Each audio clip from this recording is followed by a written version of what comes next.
Big news going on as a massive hack has been suffered by the US Treasury Department, the Commerce Department, many federal agencies in the United States.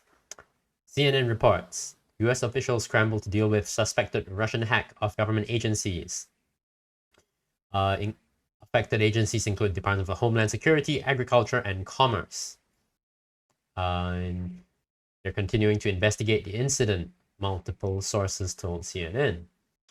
CNN learned that the Department of Homeland Security's cyber arm, called the CISA, C-I-S-A, I can't remember what it stands for, but that's the name, is tasked with helping safeguard the nation from cyber attacks by malicious foreign actors, is among at least 3 agencies compromised in the hack, which is, of course, huge screw up because they are responsible for protecting government infrastructure, but they themselves were also hacked. Even the scope and scale of the attack is not known because it is a huge one and people are just coming to terms with the attack. Okay, yes, affected systems at Treasury and the US Postal Service, and I have already done a little bit of more research to find out what are the affected entities. This article goes on with a lot more analysis and speculation, but I think I can show you the things that are the most relevant here. FireEye, which is one of the world's leading security companies, had posted this blog post. You see here, it was just on December 13th. Very quickly in response to what had happened and updating their customers about what has taken place. Their products were not. Oh wait, they also suffered a hack, and their tools for hacking were stolen by unknown hackers. Nobody has linked that hack with what has taken place with the Treasury Department of the US federal agencies, because that involves a totally different piece of software called SolarWinds.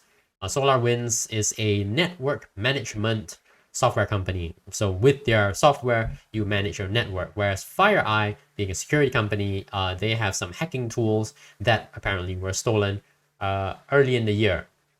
I think it was something like March to June 2020, but nobody really knows the exact date. So this is what FireEye has to say about the SolarWinds hack. FireEye has uncovered a widespread campaign that they label UNC 2452. Actors behind this gain access to numerous public and private organizations around the world. They gain access to via Trojanized updates to SolarWinds Orion IT monitoring and management software, meaning that the SolarWinds network software. So actually, SolarWinds is the company, Orion is their network management software suite, of which Orion is described as the hub, and you have many plugins that plug into Orion. So Orion truly is the brains or the heart of the whole software. And hacking that just means everything else is exposed because the core has been exposed. Trojanized updates, meaning that they look legitimate. They look like regular software updates, just like for your Windows or Mac OS or your iOS, but they were in fact from the hackers. Campaign may have begun as early as spring 2020 and is currently ongoing. And it really is truly ongoing. Let me tell you a little bit about what I mean by that. Here today, John Basham, meteorologist, AI developer, retired officer in the US Army, SIGINT, meaning signal intelligence, works with the IC or the intelligence community, formerly elected official, credible guy. He tweets, I just downloaded the infected installer from the SolarWinds website and found that the backdoor Sunburst virus, which is the name given by FireEye to the virus, is definitely still on their website right now. Andrew Morris, founder of Gray Noise Intelligence, appears to be a security company, has the analysis. So what Andrew Morris did was he ran a command called wget to download the software installer for the update. from the SolarWinds website. And having installed it, he opened up the file. Yeah, I understand some of what's going on here, but I'll tell you that he opened up the file and then looked for one named orioncore.cab. It was found, and thereafter, yes, he extracted it and then printed out the contents, the analysis of the contents, found that here's the size, the compressed size, everything was unzipped normally. And then let's see, what else? Checked for the file called solarwinds.orion.core.businesslayer.dll. It was found. And then he checked that this is the shady file referenced in security reports on Microsoft's blog. Yes, because this string here is generated when you... There's a way to check file integrity. So if you download a file from the internet, you don't know if it's all there, you can do something called perform a checksum to check that the file integrity is intact. And if you perform that check on your computer, as the Andrew Morris did here, and check it against the file provider's checksum, you can make sure that it's the same file because you get the same number, which he did a search, and he found that, yes, it's the same string. So this is to tell you how active, how ongoing this matter still is, that the affected files are still on the SolarWinds website. Of course, nobody's downloading it anymore, I hope, but it's still there. And having a little bit of technical knowledge, I'm trying to, I've been reading this so that I can give you a little bit more insight into what's going on, and it is pretty interesting. Let me tell you a little bit more. Okay, let's see. Let's start here with FireEye blog post, because it is the most comprehensive, description of what's going on. Yeah, SolarWinds, blah, blah, blah, blah. This is exactly the file that Andrew Morris had going on. He had unpacked. We are tracking the Trojanized version of this authentic file as Sunburst. So the file lies dormant for 2 weeks. Sunburst lies dormant for 2 weeks and then retrieves and executes commands that include the ability to transfer files, execute files, profile system, reboot the machine, disable system services. Pretty comprehensive, because once you can do those, I think you can pretty much do anything. You can transfer files, you can execute them, you can profile the system, reboot the machine. What else would you possibly want? You can disable system services. Backdoor uses multiple obfuscated block lists to identify forensic and antivirus tools running as processes, services, and drivers. Obfuscated block lists. So my understanding is that the service Sunburst tries to access the internet, and if it is blocked, and it tries out different ways to access the internet, if it cannot access the internet, then it's able to know that it has been quarantined by antivirus software.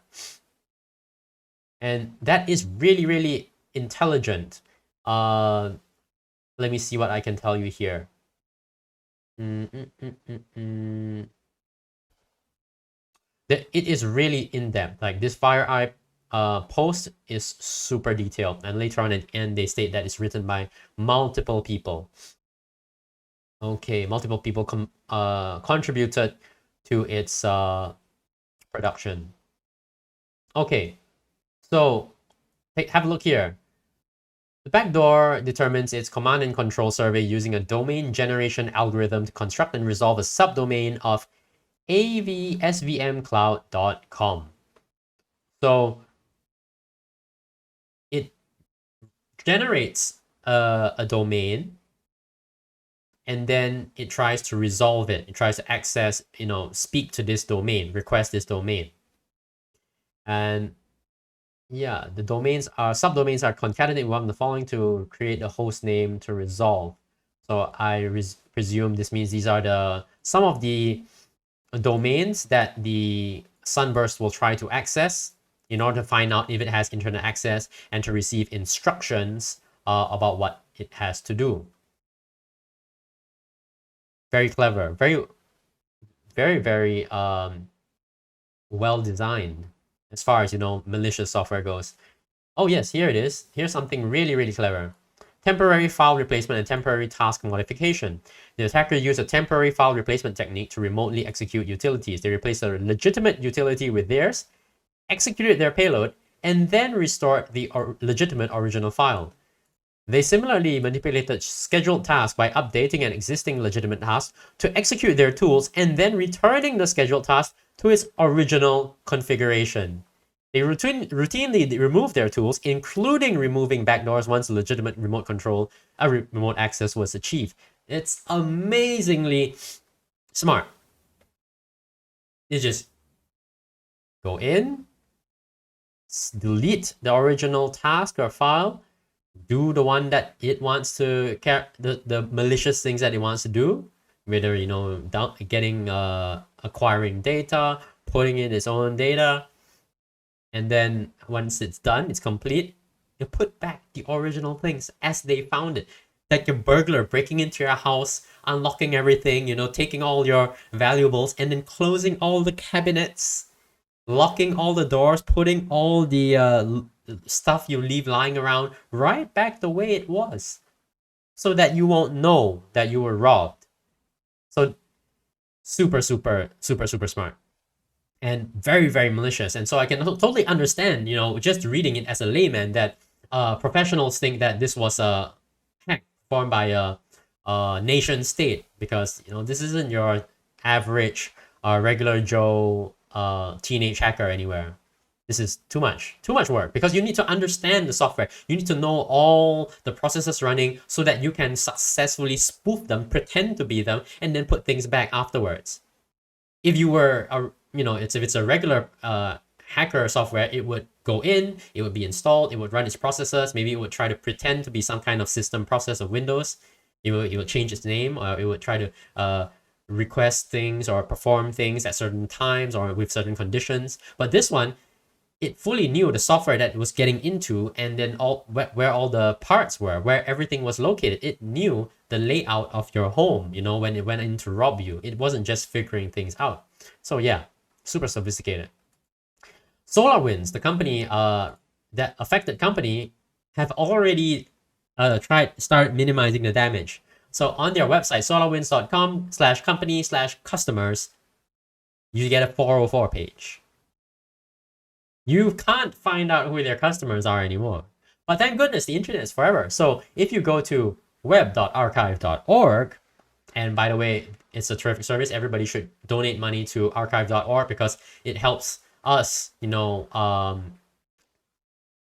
to preserve snapshots of the internet, which are necessary for us. So this is an archive page. You can see all of SolarWinds customers here. These have already been reported in a lot of the media. And you can just look at it. More than 425 of the US Fortune 500, all 10 of the top 10 US telcos, all 5 branches of the US military, and the US Pentagon, State Department, NASA, NSA, Postal Service, NOAA, I think that's the Oceanic something or other, and the Office of the President of the United States. 5 of the top 5 US accounting firms. It's insane. It's just used everywhere. It's like Windows. It's crazy. I mean, Windows for big organizations. And then looking at the list of companies here, loads of American companies. But I also saw some Nestle is actually Swiss, Volvo is Swedish. So some of these, they might not actually even be just US companies. It might very well be that, look at that, Swisscom, Telecom Italia. And I reckon that Telecom Italia doesn't do a lot of business in the United States. So this is probably, affecting Italian companies in Italy, affecting Swedish companies in Sweden, and so on. So long as you are a huge organization with complex IT infrastructure, you probably use SolarWinds. And so serious is this that the Department of Homeland Security Cyber Office, yeah, you can see the domain here, cyber.dhs.gov. They have issued the following directive, emergency directive, and also extremely recent, just 2 days ago, instructing all agencies to do this. Agencies that have expertise to take the following actions immediately must do so before producing the action 2, which is forensically image system memory and or host operating system hosting all instances of SolarWinds Orion versions 2019.4 through 2020.2.1. Analyze for new user of or service accounts, privileged or otherwise. Analyze stored network traffic for indications of compromise. So if you're a large organization, presumably you have logs for all the network traffic going in and out of your networks. So you can know if traffic that shouldn't be there is there. So new external DNS domains to which a small number of agency hosts, example SolarWinds systems, have had connections. So if it's something that very uncommonly accessed, then flag it. If it's something like Facebook that employees may use in their personal time, even they're not supposed to, that's probably high volume, so it would be excluded. So you have to look for those outliers. And number 2, everybody should do. Affected agencies shall immediately disconnect or power down SolarWinds Orion's products from these versions. Until such time as CISA directs affected entities to rebuild a Windows OS and reinstall the SolarWinds software package, agencies are prohibited from rejoining Windows host OS to the enterprise domain. Crazy. So serious. So everybody's like just reacting to it. And you know that large organizations do not react super quickly, and that is thus something that they're all struggling with even right now. And this is not really a big update, but I thought that this would be interesting. Krebs on Security is a security blog run by Chris Krebs, the guy who until a month ago was head of CISA, the agency we're just looking at. He was fired by President Donald Trump after he made a statement saying that we just had the most secure elections ever. He said that. And here he is, not a month later, blogging about a huge security incident that was happening under his nose. I mean, of course, we don't know if they're connected in any way, shape, or form. No idea whatsoever. It's just a little bit of Schadenfreude for me that here he is blogging about an incident which, if he was, he was supposed to be responsible for protecting against. So there's some irony here. Okay, so that's all the information that I have for you right now. This is still an ongoing developing story, and there's the software is still up. New software updates have been released. Customer information is taken down. I'm sure that all the companies you read about, like 425 of the Fortune 500, are probably scrambling to protect their IT systems. We all know that Facebook and Google had a big service outage in the past 24 hours. And so I don't know if it's related. Of course, there'll be no word about that, but it seems like a awfully opportune coincidence that large organizations are all having tremendous problems, and not with Facebook and Google not excluded. I'm not sure about Facebook actually. Google, Amazon maybe. Sorry. So this is a huge deal, everybody. But we still don't know who was responsible, and we don't know ultimately what the long-term implications are. I will keep you updated, and as usual, I'll try to go in a little more in depth than what you would see in your news, because hopefully I'm a little bit more willing to dig into it and able to understand what a little bit of the blog post mean when it comes to the technical matters. So if you haven't already, like and subscribe, so I will share the latest with you as I get hold of it. Thank you for watching. Take care. Bye-bye.